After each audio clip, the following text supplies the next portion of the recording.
ప్రతి ఒక్క youngster goal ఏంటంటే నా కాలం మీద నేను ఒక ఇల్లు కొనుక్కోవాలి, మా నాన్నని అమ్మని ప్రౌడ్గా ఫీల్ చేయించాలనుకుంటారు కదా. ఇల్లు కొనడం కరెక్టా, రెంటింగ్ కరెక్టా, ఎప్పుడు కొనాలి, ఒకవేళ కొనాలంటే? వాళ్ళకి ఇల్లు ఉంది, మనకి ఇల్లు లేదు, ఇంకా రెంటెడ్ హౌస్లోనే ఎంతకాలం ఉంటాం. జాబ్లో జాయిన్ అవ్వ కదా, ముందు ఇల్లు తీసుకో, తర్వాత పెళ్లి చేద్దాం. 20, 25, 30 సంవత్సరాలకి మిమ్మల్ని ఈఎంఐలో లాక్ చేస్తే అన్నిటికంటే మోస్ట్ ఇంపార్టెంట్ యూఎస్ మార్కెట్లో అంటే ఇప్పుడు మెటా కానీ లేకపోతే టెస్లా కానీ యాపిల్ కానీ ఈ కంపెనీస్లో ఇన్వెస్ట్ చేయాలని ఉంటుంది. పాడ్కాస్ట్ చూడలేకపోతున్న వాళ్ళ కోసం వెరీ క్యూరియస్ బైట్స్ అన్నింటినీ తీసుకొచ్చి ఈ క్లిప్స్ ఛానల్లో వేస్తున్నాం. Do subscribe Raw Talks clips.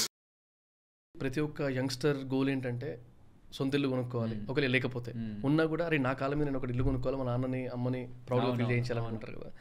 So వాళ్ళకి in case if they need to understand home అంటే ఇల్లు కొనడం కరెక్టా, రెంటింగ్ కరెక్టా. నేను ఆల్మోస్ట్ అందరిని అడుగుతాయి ఫైనాన్షియల్ అడ్వైజర్ ఇచ్చేవాళ్ళని. Buying or renting a house ఏ ఆప్షన్ చూస్ చేసుకుంటారు ఫస్ట్ థింగ్, అండ్ ఎప్పుడు కొనాలి, ఒకవేళ కొనాలంటే అది కూడా ఒకసారి if you can give an advice. So ఈ బై రెంట్ అనేది ఒక రిచ్ పర్సన్కి క్వశ్చనే కాదు, కోటీశ్వరుడికి క్వశ్చన్ అనేది లాజిక్కే లేదు. రైట్, వాడు ఎన్ని ఇల్లు అయినా కొంటాడు. పూర్ పీపుల్కి లాజిక్ కూడా కాదు, గవర్నమెంట్ ఇస్తుంది లేకపోతే ఇంకొక సంథింగ్, వాళ్ళు ఆ ఇల్లు ఉండాలనే ఎమోషన్ కూడా దాని వాళ్ళు ఇంపాసిబుల్ అయిన వాళ్ళకి స్కోప్ వాళ్ళు ఫిక్స్ అయిపోయింటారు. ఇది ఎప్పుడు వస్తుంది అంటే మిడిల్ క్లాస్ పర్సన్ అప్పుడే డబ్బులు సంపాదించి కెరియర్లో అప్పుడే తన కెరియర్ రిలేటెడ్గా ముందుకు వెళ్తున్నప్పుడు అప్పుడు మనకి ఫ్యామిలీ రిలేటెడ్గా కానీ సొసైటీ రిలేటెడ్గా కానీ సెల్ఫ్గా కానీ చిన్న ప్రెషర్ డెవలప్ అవుతుంది. వాళ్ళకి ఇల్లు ఉంది, మనకి ఇల్లు లేదు, ఇంకా రెంటెడ్ హౌస్లోనే ఎంతకాలం ఉంటాం. అండ్ పెళ్లి కాని అబ్బాయికి అయితే అది ఇంకా ఎక్కువ ఉంటుంది. ఒక అమ్మాయిని ఇవ్వాలంటే సొంత ఇల్లు లేదా అనే ఒక పాయింట్తో చాలా మ్యాచెస్ ఖచ్చితంగా అబ్బాయిలకు వెళ్తాయి. అన్నిటికంటే మోస్ట్ ఇంపార్టెంట్ మనం ఉన్న ఇల్లుని చూసి ఇది సొంత ఇల్లేనా ఖచ్చితంగా క్వశ్చన్ వస్తుంది. సొంత ఇల్లు లేదు, వాడికి పెళ్లి కాదు అనుకున్నప్పుడు ఆటోమేటిక్గా జాబ్లో జాయిన్ అవ్వ కదా, ముందు ఇల్లు తీసుకో, తర్వాత పెళ్లి చేద్దాం, ఆటోమేటిక్గా డిస్కషన్ ఉంటుంది. కానీ దీని రిలేటెడ్గా మాట్లాడే ముందు మళ్ళీ చెప్తున్నాను, పర్సనల్ ఫైనాన్స్ కంప్లీట్గా పర్సనల్. బట్ నా ఒపీనియన్ ఏంటంటే ఇక్కడ నుంచి కొంచెం మనం బ్యాక్ వెళ్తే అసలు ఈ సొంత ఇల్లు అనే ఒక ఎందుకు అంత స్ట్రాంగ్గా మన మైండ్స్లో అలా సెట్ అయిందంటే, ఇక్కడ నుంచి బాగా వెనక్కి వెళ్తే ఉద్యోగాలు చేసేవాళ్ళు తక్కువ, వ్యవసాయం చేసేవాళ్ళు, ఆ ఊర్లో వ్యాపారాలు చేసేవాళ్ళు ఎక్కువ. వాళ్ళు అక్కడ ఒక ఇల్లు కట్టితే ఆ జనరేషన్ కాదు, ఆ నెక్స్ట్ జనరేషన్, ఆ నెక్స్ట్ జనరేషన్, ఆ నెక్స్ట్ జనరేషన్ అదే ఇంట్లో ఉండేవాళ్ళు. అంటే ఒక ఇల్లు స్పాన్ అనేది ఈజీగా 20 years ఉండేది, 30 years ఉండేది, 40 years ఉండేది. ఇప్పుడు వెళ్తే ఇంకా చాలా ఎక్కువగానే ఉంటుంది. కానీ ఇప్పుడు ఏం జరిగిపోతుంది, ఒక ఇల్లు మనం తీసుకున్నాక ఆ ఇల్లులో ఎన్ని సంవత్సరాలు ఉంటాం మ్యాక్సిమం అనేది కూడా పాయింట్. మన జాబ్ మూవ్ అవడమా లేకపోతే మన కెరియర్ని షిఫ్ట్ చేసుకోవడమా, ఏం జరుగుతాయి నెక్స్ట్ అనేది. అండ్ తీసుకున్న తర్వాత ఆ వ్యక్తి ఒక పిల్లలు అక్కడ ఉంటారా, నా క్వశ్చన్ ఎప్పుడు అదే ఉంటుంది. Right right. ఇప్పుడు ఎవరైనా ఇల్లు కడదాం అనుకుంటుంటే సపోజ్ వాళ్ళ పిల్లలు పెద్దవాళ్ళు అయిపోయి ఇంకేదైనా జరుగుతున్నప్పుడు వీళ్ళు ఏజ్ అయ్యాక వీళ్ళు ఆ ఇంట్లోనే నేను ఉంటాను, వాళ్ళే అక్కడికి వచ్చి చూసుకోవాలనుకుంటారా? వాళ్ళ పిల్లలకి హెల్ప్ కావాలన్నా వీళ్ళు వెళ్తారు, మీరు అక్కడ ఎందుకుంటారు నాతో. సో అల్టిమేట్గా ఒక ఓన్ హౌస్ అనేది ఎవరైతే తీసుకుంటున్నారో చాలా ఫ్యాక్టర్స్ని కన్సిడరేషన్లోకి తీసుకోవాల్సి ఉంటుంది. దాంట్లో ఫస్ట్ అండ్ ఫార్మోస్ట్ నేను చెప్పాలనుకునేది యంగ్స్టర్స్కి పర్టికులర్గా, కెరియర్లోనే మీరు స్టార్టింగ్ అప్పుడే ఇల్లు తీసుకోవాలా లేదా, ఇంట్లో వాళ్ళు చెప్తున్నారు లేకపోతే ఎవరో చెప్తున్నారు అనుకున్నప్పుడు జస్ట్ మైండ్లో ఒకటి అడగండి, ఇది జాబ్ ఏదైతే మీరు చేస్తున్నారో అది ఫైనలా, ఇంకేం ప్లాన్స్ లేవా, ఏదైనా రిస్క్ చేయాలని అనుకుంటున్నారా? బికాస్ ఆ రిస్క్ చేయాలనే ఐడియా ఉండి కూడా మీరు ఈ హోమ్ లోన్ తీసుకుంటే అది మీ కాళ్ళని చాలా గట్టిగా కట్టి కింద పెట్టేస్తుంది. 20, 25, 30 సంవత్సరాలకి మిమ్మల్ని ఈఎంఐలో లాక్ చేస్తే వాడు మనల్ని తిట్టినా సరే ఆ జాబ్ వదిలి వెళ్ళాలంటే ధైర్యం సరిపోదు.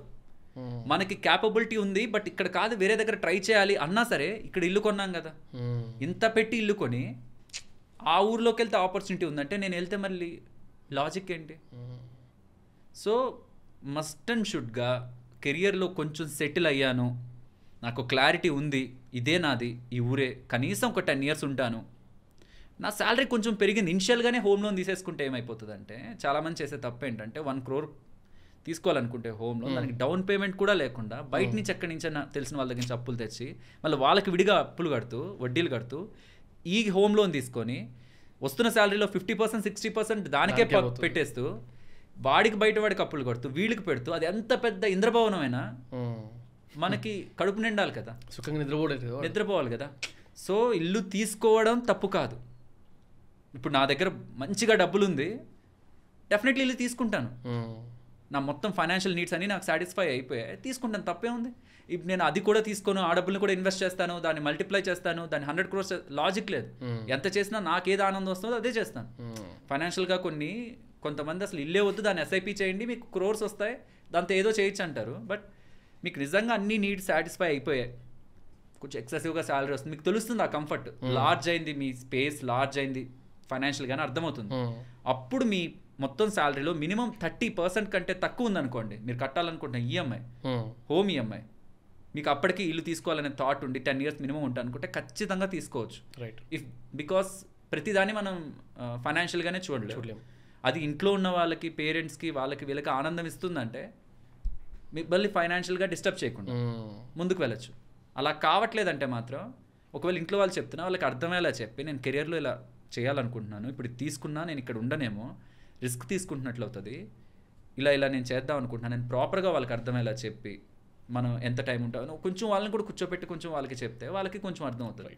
బట్ ఎంత చెప్పినా ఇల్లు తీసుకోవాలనుకుంటే కూడా కొంచెం ఫైనాన్షియల్గా స్టేబుల్ అయ్యాక ఎమర్జెన్సీ ఫండ్ సెట్ చేసుకొని, హెల్త్ ఇన్సూరెన్స్, టర్మ్ ఇన్సూరెన్స్ తీసుకొని, కొంచెం ఇన్వెస్ట్మెంట్ ప్లానింగ్, ఈఎంఐలకే వెళ్ళిపోకుండా కొంచెం నెక్స్ట్ 5-10 years తర్వాతకైనా ఏమైనా పిల్లల రిలేటెడ్గానో లేకపోతే ఇంకేదైనా థింగ్స్ ఉంటేనో సార్ట్అవుట్ చేసుకోవడానికి చిన్న SIPsని కొన్ని స్టార్ట్ చేసుకొని, మన రిటైర్మెంట్ ప్లానింగ్ చిన్నదిగా పెట్టుకొని, దెన్ అప్పుడు వీటికి వెళ్ళడం బెటర్ అనేది ఒపీనియన్. ఇనిషియల్గానే ఫోర్స్ఫుల్గా మనల్ని ఇరికించడానికి ప్రయత్నిస్తే ఏమవుతుందంటే దాన్ని మనం సఫర్ అవ్వాల్సి ఉంటుంది. Different view thank you. And I have few questions అనమాట, చిన్న క్వశ్చన్స్ రాసి పెట్టుకున్నాను, FAQs లాంటివి. జనరల్గా చాలామందికి యూఎస్ మార్కెట్లో అంటే ఇప్పుడు మెటా కానీ లేకపోతే టెస్లా కానీ యాపిల్ కానీ ఈ కంపెనీస్లో ఇన్వెస్ట్ చేయాలని ఉంటుంది అనుకోండి. అక్కడ ఇన్వెస్ట్ చేయాలంటే జనరల్గా వాట్ ఈస్ ద ప్రాసెస్ అని చాలామంది నాకు మెసేజ్ పెడతా ఉంటాను. I thought if you can actually explain that. So మనకి ఇండియా నుంచి యూఎస్ఏనే కాదు వేరే కంట్రీస్కి డబ్బులు పంపిస్తున్నప్పుడు సర్టెన్ రూల్స్ అండ్ రెగ్యులేషన్స్ ఉంటాయి. ఒక సర్టెన్ లిమిట్కి మించి మనం పంపిస్తున్నప్పుడు TCS అనేది కట్ అవుతుంది. సరే ఆ రూల్స్ అన్నీ కూడా కాదు, ట్యాక్స్ కలెక్టెడ్ TCS అంటే మనం పంపిస్తున్నప్పుడే కట్ అయిపోతుంది, మన ఇన్కమ్ ట్యాక్స్ దాంట్లో ఉంటుంది, ఫైనల్గా ఫైల్ చేసి మనం బ్యాక్ తెచ్చుకోవచ్చు ఒకవేళ మన ఇన్కమ్ ట్యాక్స్ ఏమీ లేదు, లైబుల్ లేదంటే. బట్ ఒకవేళ US స్టాక్స్లో ఇన్వెస్ట్మెంట్ చేయాలనుకుంటే, మన ఇండియాలోంచి చేయాలనుకుంటే ఉంటున్న బెస్ట్ ఆప్షన్ ఏంటంటే ETFలు ఉన్నాయి మనకి. MON 100 అని మోతీలాల్ ఓస్వాల్కి సంబంధించిన ఒక ETF ఉంటుంది, నాస్డాక్ కంపెనీస్లో అది ఇన్వెస్ట్ చేస్తుంది. ఇక్కడ కాకపోతే ఏంటంటే US మార్కెట్స్ బాగా పెరుగుతున్నప్పుడు దాంట్లో ఇన్వెస్ట్మెంట్ చేయాలనుకుంటే దాని రియల్ వాల్యూ కంటే అది ఒక 10-15% ఎక్కువలో ఉంటుంది. బికాజ్ మన వాళ్ళకి ఇంకొక ఆప్షన్ లేదు, డైరెక్ట్గా వెళ్ళి ఇన్వెస్ట్ చేయరు, దీంట్లో నుంచే వెళ్ళి ఇన్వెస్ట్ చేస్తుంటారు కాబట్టి ఉన్నదానికంటే ఎక్కువ వెళ్తుంటుంది. ఒక్కసారి NSE వెబ్సైట్లోకి వెళ్ళి ఏ ETFని బై చేయాలనుకుంటున్న వాళ్ళైనా INAV అని అక్కడ ఉంటుంది ఒకటి, అక్కడ ట్రేడ్ అవుతున్న ప్రైజు INAV దగ్గరగా కానీ ఉంటే దాంట్లో డబ్బులు పెట్టచ్చు. లేకపోతే ఏమవుతుందంటే పెట్టడమే సర్చ్లో పెడుతున్నట్టు ఇంకా అది రేపు పొద్దున ఇంకా పెరుగుతున్నా ఇది ఆగచ్చు. రైట్, మనకు అక్కడ పెరుగుతుంది, ఇది ఎక్కడ ఎందుకు ఇలా ఉందో తెలియదు, పడుతున్నప్పుడు దానికంటే ఇది డబల్ పడచ్చు, ఎందుకంటే ఆ గ్యాప్ని మీట్ అవ్వడం కోసం. సో నా పర్సనల్ ఒపీనియన్ ఏంటంటే డైవర్సిఫికేషన్ చేసుకోవడం తప్పేం కాదు, US మార్కెట్స్లో పెట్టడం తప్పేం కాదు, వేరే మార్కెట్స్లో పెట్టడం తప్పేం కాదు. బట్ మన ఇండియాకు ఉంటున్న డెమోగ్రఫిక్ డీటెయిల్స్కి, మన ఉంటున్న స్పెషల్ అడ్వాంటేజెస్కి కంపేర్డ్ విత్ ఇతర కంట్రీస్, మనది స్ట్రాంగ్ గ్రోయింగ్ ఎకానమీ. సో ఆ ఆపర్చునిటీస్ మన ఇండియన్ మార్కెట్సే ఇస్తాయనేది నా ఒపీనియన్. ఈవెన్ నేను US సిటిజన్ అయినా సరే ఇప్పుడు నాకు ఏ డేటా అయితే తెలుసో ఆ డేటాతో నేను ఇండియాలోనే ఇన్వెస్ట్మెంట్ చేద్దాం అనుకున్నాను. సో లాజికలీ బెటర్ ఆపర్చునిటీస్ ఇక్కడ ఉన్నాయి, మనదే గ్రో ఉంటుంది స్ట్రాంగ్గా. బట్ డైవర్సిఫికేషన్ చేసుకోవడం తప్పేం కాదు. ఇక్కడ ఒక బాగా డబ్బులు ఉంటున్న వాళ్ళు ఒక 1 crore ఉందనుకో, లేకపోతే 100 rupees ఉందనుకుందాం, ఇక్కడ ఒక 60 పెడతాను, 20 rupees US పెడతాను, 20 rupees చైనాలో పెడతాను. చైనా కూడా చాలా మంది ఇన్వెస్టర్స్ రీసెంట్ టైమ్స్లో వెళ్తున్నారు, బికాస్ అక్కడ కూడా మార్కెట్స్, అక్కడ గవర్నమెంట్ చాలా స్టెప్స్ తీసుకుంటుంది అక్కడ ఎకానమీని బూస్ట్ చేయడానికి. సో ఆటోమేటిక్ ఇన్వెస్టర్స్ ఇంట్రెస్ట్ కూడా పెరుగుతుంది. అలా డైవర్సిఫై చేసుకుంటాను నేను వేరే కంట్రీస్. సో ఒక్క కంట్రీలో ఏమైనా వార్ వచ్చినా, రెసెషన్ వచ్చినా, సో ఎలా అయితే సెక్టార్స్లో మనం డిఫరెంట్ సెక్టార్స్ అంటామో, ఇది కూడా ఒక broad base. Thank you for watching the clip. Full podcast చూడాలనుకుంటే కింద డిస్క్రిప్షన్లో లింక్ ఉంది, గో వాచ్ ఇట్.